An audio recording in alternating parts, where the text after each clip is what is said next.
And now let's go NATO. Now it's NATO. We only talk about the threat of tariffs from Brazil, but there's another one, and this one is big too. NATO said today, Tuesday, that Brazil, China, and India are at risk of facing very harsh sanctions if they maintain their current level of trade with Russia. Brazil may be about to face the greatest economic isolation in its recent history. And all of this is because of trade decisions that directly challenge the Western powers.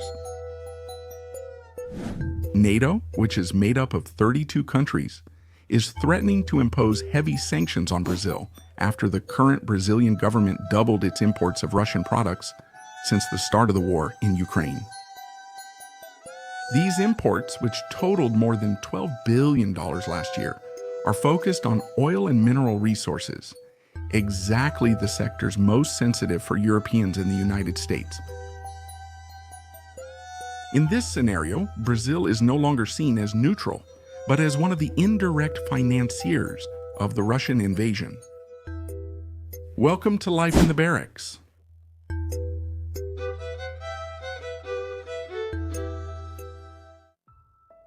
During a meeting at the Capitol in Washington, United States senators were emphatic in reinforcing the warning. If countries like Brazil, China, and India continue to maintain the current level of trade with Moscow, punitive measures will be inevitable. This is no longer mere rhetoric. The deadline for Moscow to present a diplomatic solution to the war in Ukraine is set at 50 days.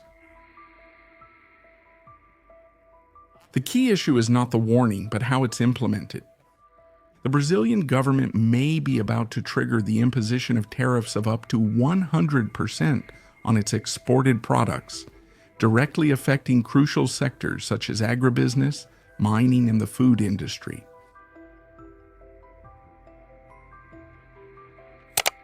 Russia, isolated by most of the West, has found its last major trading partners in the Brazil, Russia, India, China, and South Africa countries. And Brazil, unlike other nations that cut trade relations with Moscow, chose to further increase its dependence on Russian imports, especially in the energy sector.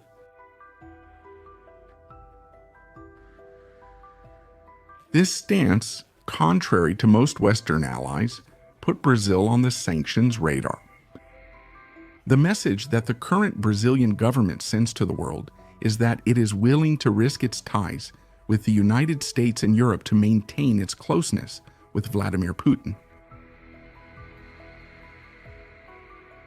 The consequences could be immediate and devastating. Donald Trump has already confirmed that starting in August, Brazilian products will have a 50% import tariff. And this is just the first part of a series of measures that could hit Brazilians' wallets hard.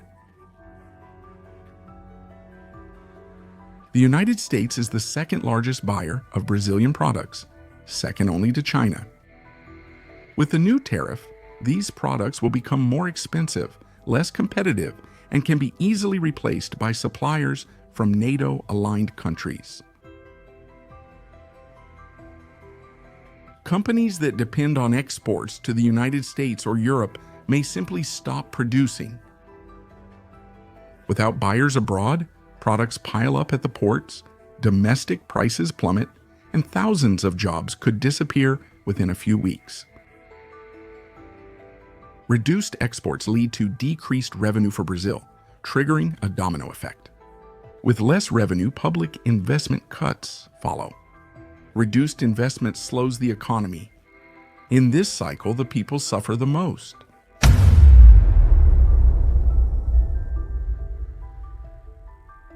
The Brazilian government's reaction could worsen the situation. There is talk of retaliating against the Americans with equivalent tariffs, but Brazil buys more from the United States than it sells. Taxing. American products could result in higher prices at supermarkets and gas stations. Brazil is still far from self-sufficiency in strategic sectors. The dependence on imports is significant, including petroleum derivatives, pharmaceutical products, industrial parts, and even food.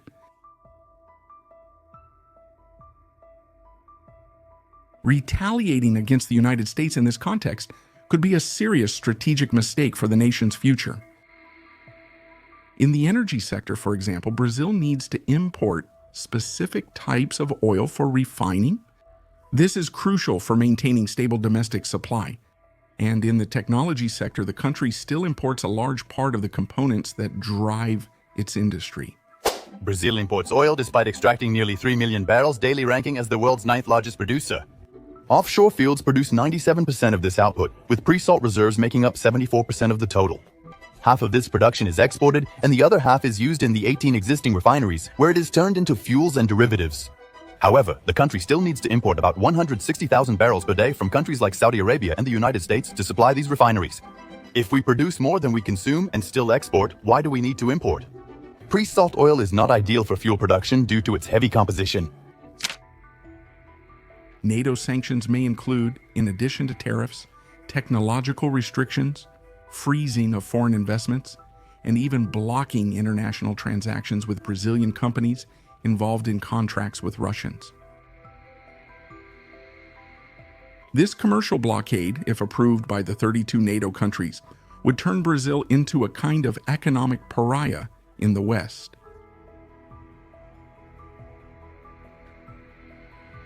A scenario of economic chaos could make international investors flee the country, further worsening unemployment and the devaluation of the real.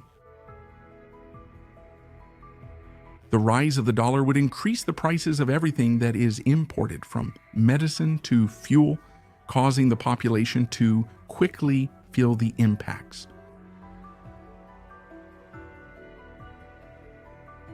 Brazil may be about to face the greatest economic isolation in its recent history.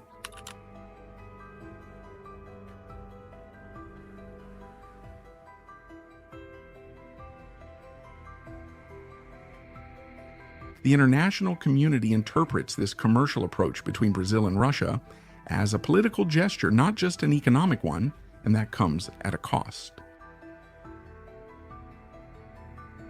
Contrary to what was expected, Brazil is not being seen as a neutral mediator, but as an accomplice in a conflict rejected by most of the Western world.